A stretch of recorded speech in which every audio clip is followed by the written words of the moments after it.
Alright, ready for section 3, producing electric current.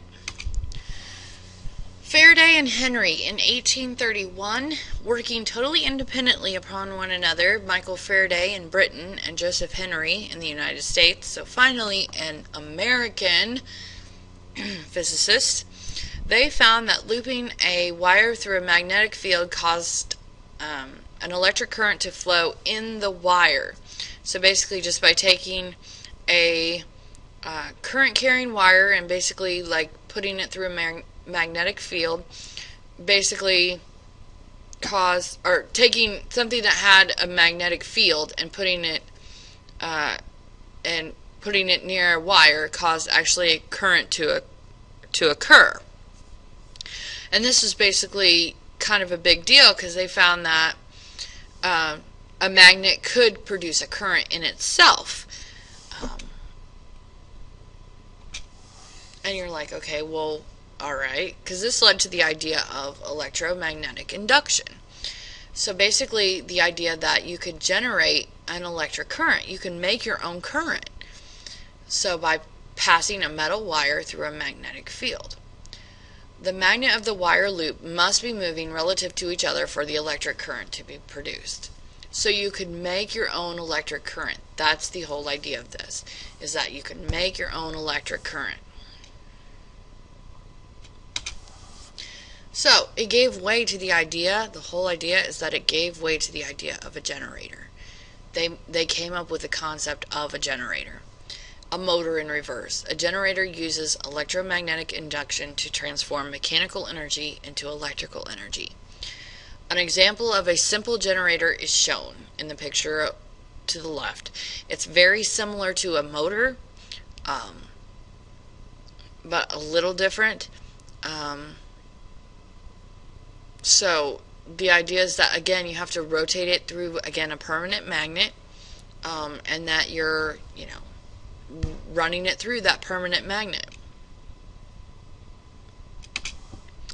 In a generator, as that coil, though, keeps rotating, the current has been produced periodically changes direction, and that direction of the current keeps changing.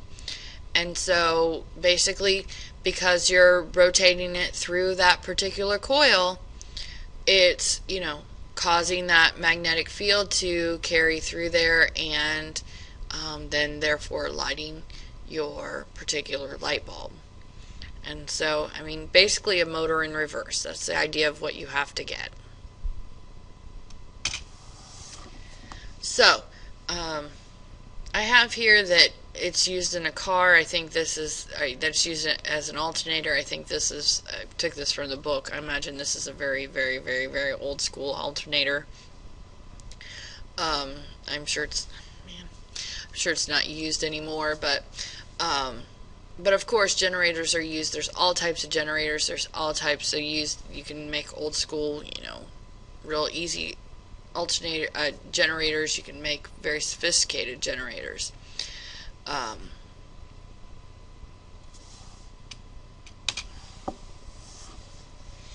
Electrical energy comes from power plants, which uses huge energy, or huge generators. They use things called turbines that basically rotate. Turbines are a huge wheel that rotates and pushes water, wind, or steam. You might even see like the wind farms that use large blades that are turbines that help us generate wind energy. Okay, and those are examples of generators that help us use this concept.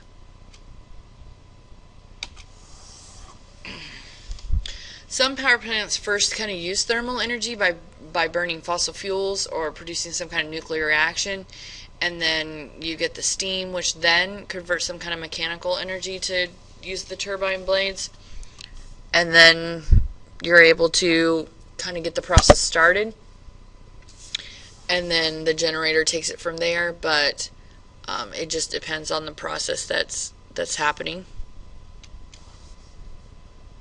Sorry, I don't know what's going on with the computer today.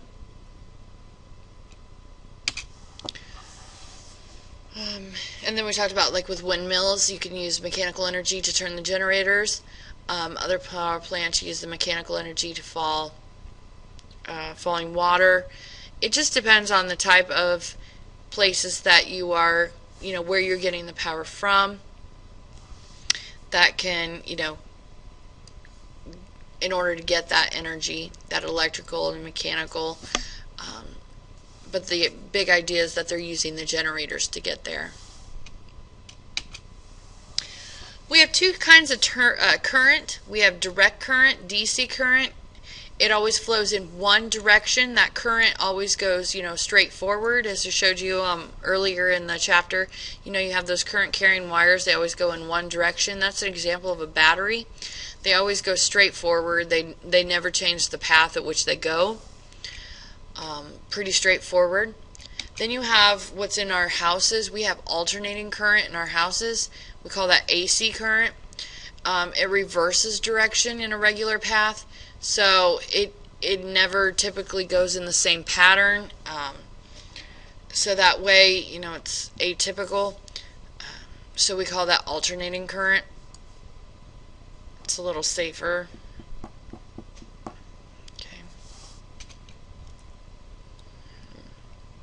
Alright, and so that should conclude Chapter 7.